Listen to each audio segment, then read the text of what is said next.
Hello ways அனைவருக்கும் வணக்கம். மிதுன ராசி மிதுன ராசிக்காரர்களின் குழந்தைகள் எப்படி இருக்கும், குழந்தைகளின் வாழ்க்கை எப்படி இருக்கும்? மிதுன ராசிக்காரான உங்களிடம் சில பிரேத்தமான குணங்களை பார்க்க முடியும். அப்படியே அவங்க தாத்தா மாதிரியே விரலை நீட்டி என் பையன் பேசுகிறான் பாரு, அவரும் இப்படி தான், யாராவது போய் பேசிட்டா கோபத்தில் ஆகாயத்துக்கும் பூமிக்கும் குதிப்பார், கண்ணெல்லாம் சிவந்துரும்.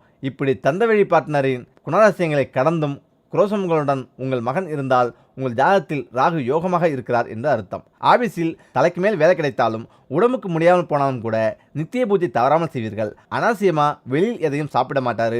ட்ரீட் பார்ட்டின்னு யார் கூப்பிட்டாலும் எனக்கு வேலை இருக்குன்னு ஒதுங்கிப்பார் என்று வாழ்க்கை துணையும் சாஃப்ட்வேர் கம்பெனியில் வேலை பார்த்தாலும் என் பொண்ணு எங்கள் அப்பாவை தான் கொண்டு வந்திருக்கா என்று அம்மாவும் பூரிப்போடு சொல்வதற்கு காரணமானவரே கேதுதான். உதிக்கும் போது விதிக்கப்பட்ட கிரக அமைப்புப்படிதான் குழந்தைகள் பிறக்கிறது. மிதுனராசிக்காரரான உங்களுக்கு பூர்வ புண்ணியாதியாக சுக்கிரன் வருவதால் பிள்ளைகள் மூக்கு மொழியுமாக சுருண்ட முடியோடு அழகாக இருப்பார்கள். பிள்ளைகளை திருவிழா வைத்து தேரில் ஏற்றாத குறையாக அழகு பார்ப்பீர்கள். உங்களில் பலருக்கு இரட்டை குழந்தைகள் பிறக்க வாய்ப்பு இருக்கிறது. அப்பா இன்னும் இந்த ஓவர் முடியல, இன்னும் 2 பந்து இருக்குப்பா, ஏன்பா வெறும் ஸ்பின்னா போடுற என்று அப்பாவிடம் நண்பனை போல சகஜமாக உரிமையுடன் பிள்ளைகள் பேசும் அளவிற்கு மிகவும் நெருக்கமாக இருப்பீர்கள். உங்களுக்கு பெண் குழந்தை பிறந்தவுடன் அதிர்ஷ்ட காத்து உங்கள் பக்கம் வீச தொடங்கும். இங்கே சில நுணுக்கங்களை, ஜாதக விஷயங்களை உங்களுக்கு கூற விரும்புகிறேன். உங்களின் சொந்த ஜாதகத்தில் சுக்கிரன் வலுவாக இருந்தால் உங்கள் பிள்ளைகள் திரைத்துறையில் பிரபலமடைவார், மிளிர்வார்கள். நல்ல பாடகராகவோ, பாடல் எழுதுபவராகவோ, நடிகராகவோ, இயக்குநராகவோ புகழ் பெறுவார்கள். சுக்கிரனுடன் உங்கள் ராசிநாதனான புதனும் சேர்ந்திருந்தால் சிறந்த ஆடிட்டராகவும், சிற்ப கலைஞராகவும், கட்டிட வாகன வடிவமைப்பாளராகவும் விளங்குவார்கள். மற்ற பிள்ளைகளுடன் ஒப்பிட்டு பார்க்கும்போது உங்கள் பிள்ளைகளிடம் கிரியேட்டிவிட்டி சற்றே அதிகமாக இருக்கும். தேர்வில் கூட வினாக்களுக்கு பதிலளிக்கும் போது உங்கள் பிள்ளைகள் சொந்த நடையில் விடையளிப்பார்கள். சுக்கிரன் சனியுடன் சேர்ந்திருந்தால் பிள்ளைகள் அயல்நாடு சென்று உயர்கல்வியை முடிப்பார்கள். பெரிய நிறுவனம், தொழிற்கூடங்கள் வைத்து நடத்துபவராகவும் இருப்பார்கள். உங்கள் ராசிக்கு சத்திர ஸ்தானாதிபதியாக செவ்வாய் வருவதால் 5ஆம் வீட்டில் செவ்வாய் அமர்ந்திருந்தாலோ, சுக்கிரன் அல்லது புதனுடன் சேர்ந்திருந்தாலோ குழந்தை பாக்கியம் தடைப்பட்டு கிடைக்கும். உங்கள் அறிவுரையை அலட்சியப்படுத்துபவர்களாகவும் குழந்தைகள் இருப்பவர்கள். உங்கள் பாதாதிபதியாக குரு வருவதால் குரு 5இல் இருந்தாலும் மருத்துவத்தின் உதவியாலும் நவீன சிகிச்சையாலும் குழந்தை பெற்றுக் கொள்வீர்கள். நான் மிதுன ராசிதான், ஆனால் என் ராசிக்கு பூர்வ புண்ணியாதிபதியாக வரும் சுக்கிரன் என் ஜாதகத்தில் பலம் பெற்றிருக்கிறாரா அல்லது பலவீனமாக இருக்கிறாரா என்பதெல்லாம் எனக்கு தெரியாது. நான் என்ன செய்ய வேண்டும் என்று உங்களுக்குள் கேள்வி இருந்தால் சுக்கிரனை பலப்படுத்தும் சில பரிகாரங்களை செய்யலாம். வெந்தயக்கீரையை அடிக்கடி உணவில் சேர்த்துக் கொள்ளுங்கள். சில நாட்களில் மொச்சப்பயிரையும் கலந்து சாப்பிடுங்கள். பொன்னி அரிசியுடன் அவரைக்காய், பீன்ஸ் போன்றவற்றை தானமாக கொடுங்கள். குடும்பங்களால் புறக்கணிக்கப்பட்டு வாழும் காதல் திருமண தம்பதியருக்கு உங்களால் ஆன உதவியை செய்யுங்கள். பெரிய நெல்லி மரக்கன்றை நட்டு பராமரியுங்கள். வெள்ளியால் ஆன ஆபரணங்களை ஏழை பெண்ணின் திருமணத்துக்கு தானமாக கொடுங்கள். சுக்கிரன் கண்பார்வைக்கும் அதிபதியாக வருகிறார். எனவே அடிப்படை வசதி இல்லாத கிராம பகுதிகளில் இலவச கண் சிகிச்சை முகாம் நடத்த உதவுங்கள். அப்படி செய்வோருக்கு துணையாக இருங்கள். கோயில் யானையின் ஒரு நாள் உணவு செலவை ஏற்றுக்கொள்ளுங்கள். மிதுனராசியில் மிருகசீரிசம் 3-4 பாதங்களில் பிறந்தவர்களுக்கு திருமணம் தாமதமாக நடந்தால் குழந்தை பாக்கியம் உடனே கிட்டும். பொதுவாக இவர்களுக்கு 28 முதல் 34 வயதுக்குள் குழந்தை பாக்கியம் அமைந்துவிடும். ஏனெனில் ஏறக்குறைய 20 வயது முதல் பாதாதிபதியான குரு திசை நடப்பதால் தாமதத்திற்கு வாய்ப்புகள் உண்டு. திருவாதிரை நட்சத்திரக்காரர்கள் பொதுவாக ஒரே ஒரு குழந்தை மட்டும் பெற்றுக்கொள்ள விரும்புவார்கள். திருமண பொருத்தம் பார்க்கும்போது வாழ்க்கை துணையின் ஜாதகத்தில் 5ஆம் வீட்டில் ராகு, கேது, செவ்வாய் இல்லாமல் இருப்பது நல்லது. 24 முதல் 32 வயதுக்குள் மகப்பேறு அமையும். இவர்கள் விருச்சிக ராசி வாழ்க்கை துணையை தேர்ந்தெடுக்காமல் இருப்பது நல்லது. புனர்பூச நட்சத்திரத்தின் முதல் 3 பாதங்களில் பிறந்தவர்களுக்கு திருமணம் விரைந்து முடியும். குழந்தை பாக்கியமும் உடனே கிடைக்கும். சிலருக்கு அண்ணனுக்கு இன்னும் முடியல, அதுக்கப்புறம் தான் எனக்கு என்று மூத்த சகோதரி அல்லது சகோதரனால் திருமணம் தள்ளி போகும். 30 வயதுக்குள் குழந்தை பாக்கியம் நிச்சயம் உண்டு. மிதுனராசிக்கு பூர்வ புண்ணிய ஸ்தானமான குழந்தை வரத்தை தருவதாக துலா சுக்கிரன் வருகிறார். சுக்கிரன் பலவீனமாக இருப்பின் பெருமாள் ஆலயத்தை வணங்குவது சிறப்பாக இருக்கும். அதிலும் குழந்தை வரமனில் சொல்லவே வேண்டாம்.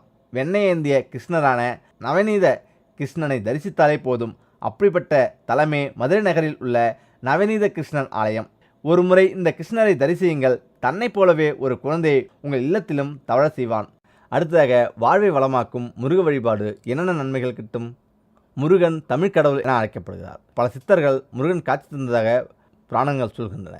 முருகனுக்கு பல கோயில்கள் இருந்தாலும் 6 படை வீடுகள் அதில் முக்கிய இடம் பிடிக்கிறது.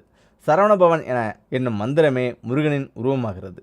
முருகா என கூறினால் வருந்துன்பம் அனைத்தும் நீங்கிவிடும் என்பது நம்பிக்கை. முருகனுக்கு உகந்த நாளாக செவ்வாய்க்கிழமை கருதப்படுகிறது. இதனால் செவ்வாய்க்கிழமைகளில் விரதமிருந்து முருகனை வழிபட்டு வந்தால் குடும்ப அமைதி, மன நிம்மதி அனைத்தும் தேடி வரும். முருகப்பெருமானின் ஸ்லோகத்தை கூறி தினமும் வழிபட்டு வந்தால் எதிரிகள் தொல்லை நீங்கும், திடீர் ஆபத்துகளில் இருந்து நம்மை பாதுகாக்கும், குடும்ப பிரச்சனைகள் விரைவில் தீரும். தினமும் முருகனை வழிபடும் போது தூய ஆடை உடுத்தி விளக்கேற்றி வழிபட வேண்டும். அடுத்ததாக, பெருமாளுக்கு ஏன் துளசி சாட்ட வேண்டும்? காரணம் இதுதான். பெருமாளுக்கு பிரியமானதாக சொல்லப்படுவது துளசி. வழிபாட்டு தலங்களில் துளசிக்கு முக்கிய இடம் உண்டு.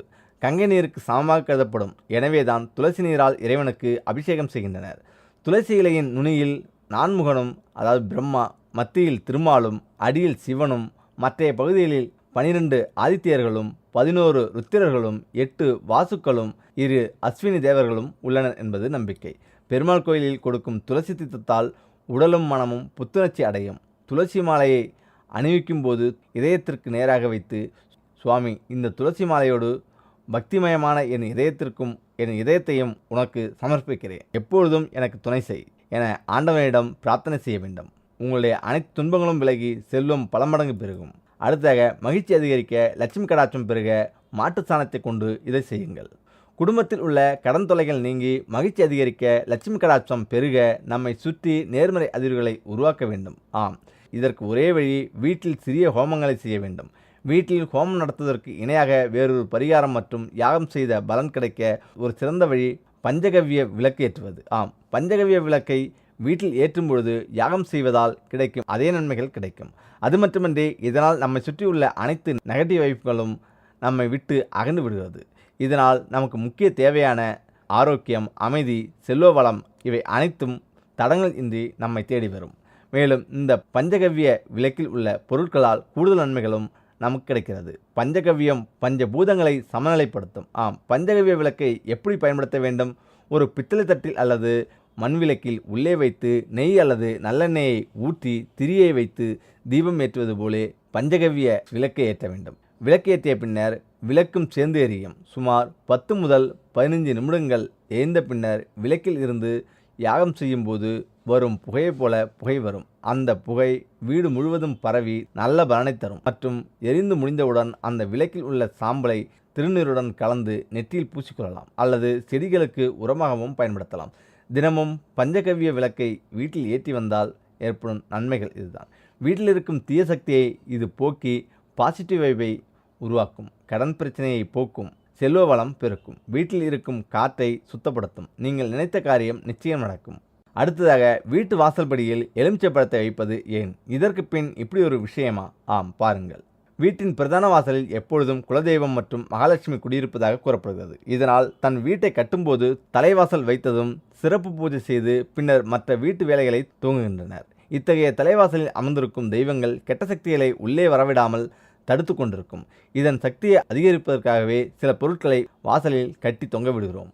எனவே வீட்டின் வாசலில் எலுமிச்சம்பழத்தை எப்படியெல்லாம் பயன்படுத்தலாம், அதனால் கிடைக்கக்கூடிய பலன்கள் என்னென்ன என்பதை பார்க்கலாம். வீட்டிற்குள் கண்ணுக்கு தெரியாத எந்த ஒரு கந்திஷ்டியாக இருந்தாலும் சரி, கெட்ட சக்தியாக இருந்தாலும் சரி நுழையாமல் இருக்க வேண்டும் என்றுதான் எல்லோரும் நினைப்போம். வீட்டிற்குள் நுழைபவர்களின் கெட்ட எண்ணம் வாசலிலேயே நிற்க வேண்டும் என்பதற்காக நாம் பல பரிகாரங்களை செய்திருந்தாலும் எல்லாவற்றையும் விட ஒரு சுலபமான பரிகாரம் உள்ளது.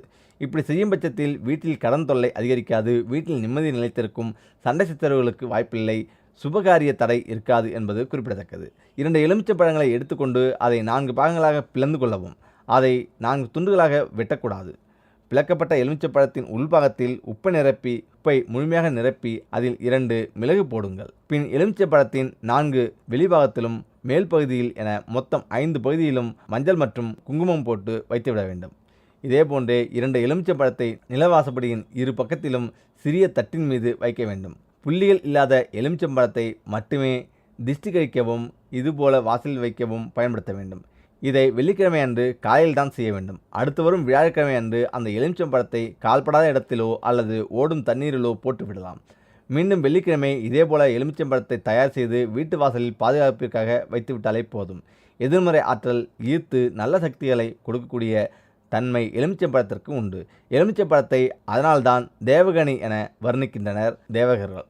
எனவே வீடு முழுவதும் பாதுகாப்பாக இருப்பதை மனரீதியாக உணர முடியும்.